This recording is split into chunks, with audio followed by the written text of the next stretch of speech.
Hi, I'm Mark, And I'm Terry. and we're Escaping the Empty Nest. Hey everyone, and welcome back. For our first trip to Rome, a trip to the Colosseum and the Roman Forum was a must. 2,000 years of history and one of the wonders of the ancient world was a must to see.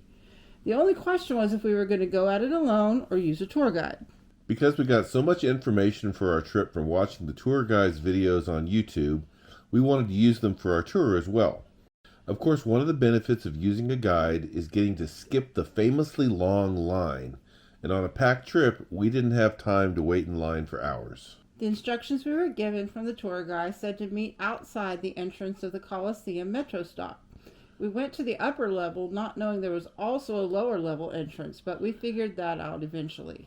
When you meet for your tour, you look for your guide waving a flag on a stick with the company's name on it you have booked.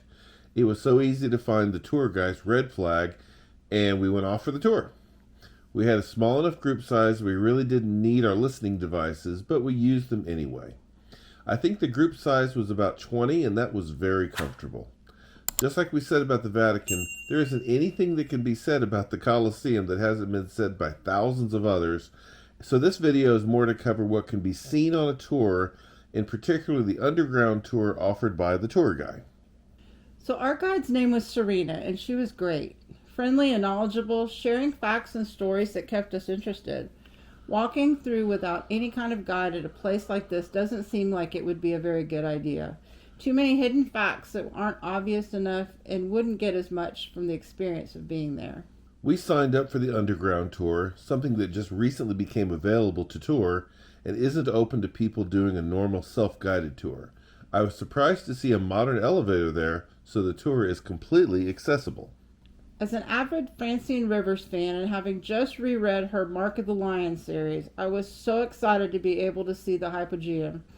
The visual pictures from the historic novels came to life for me while walking through that lower level. Seeing the replica screw lift that took lions and gladiators to the stage floor was very interesting, and getting the perspective of being lower than the stage was pretty cool.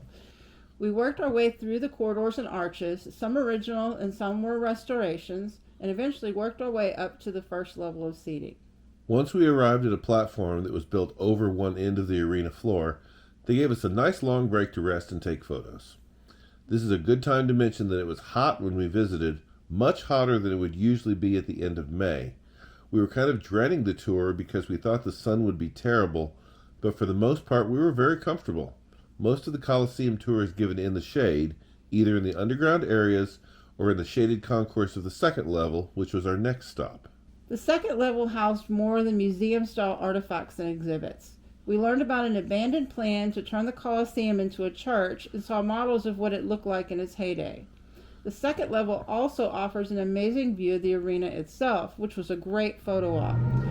We also looked out to street level and saw a parade of Ferraris, which is something you don't see in the U.S. very often. Not sure what that was all about, but it was cool to see. It was mind-blowing to be standing in a place that was so famous, and we had only seen it in videos and photos for the last 50 years of our lives. But there we were, touring one of the ancient wonders of the world. We never felt rushed on the tour, and we were allowed to look at as many of the display cases as we wished to before it was time to move on. After we left the Colosseum, next was a tour of the Roman Forum. The 1,800-year-old Arch of Constantine is behind a gate, but the 2,000-year-old Arch of Titus is in the open, and you can walk around it or even through it. If you take this tour, don't forget to pack a bottle of water. There are many free-flowing water fountains, and the water that comes out of them is delicious and cold. We climbed up to the top of the Palatine Hill and got an excellent view of the Forum, and of course Serena gave us a nice history lesson all along the way. But what goes up must come down, so next we walked down the hill and into the heart of the Roman Forum. Much of the Forum was buried over the centuries, but excavation took place during the 20th century to expose what we see today. Obviously, some of the taller buildings and columns were always visible, as you can see from the art of the 18th and 19th centuries. Personally, I liked walking the Roman Forum more than the Colosseum because I saw things I didn't expect to see and learned facts about history I didn't already know. For example, she showed us the Temple of Caesar, which houses the exact spot where Julius Caesar's body was cremated, right here in the Roman Forum. Using a tour guide for the Colosseum is a good idea, but using a tour guide for the Roman Forum is a must. So our tour ended and we weren't half as tired as we thought we would be. And I credit the shade, the free water, and of course Serena pacing the tour to make it comfortable. It was a great morning and we give the tour guide 10 out of 10 yet again. Have you been to see the ancient sites of Rome? If you have something you'd like to share, please leave it in the comments below. We still have more to experience from Rome in future videos, including how we fell in love with the Trastevere neighborhood, despite the fact we didn't make any plans to step into it in our visit at all. If you haven't done it already, please help us out by liking this video, subscribing, and ringing the bell for notifications of new videos. Thanks for watching, and bye for now. Splashdown!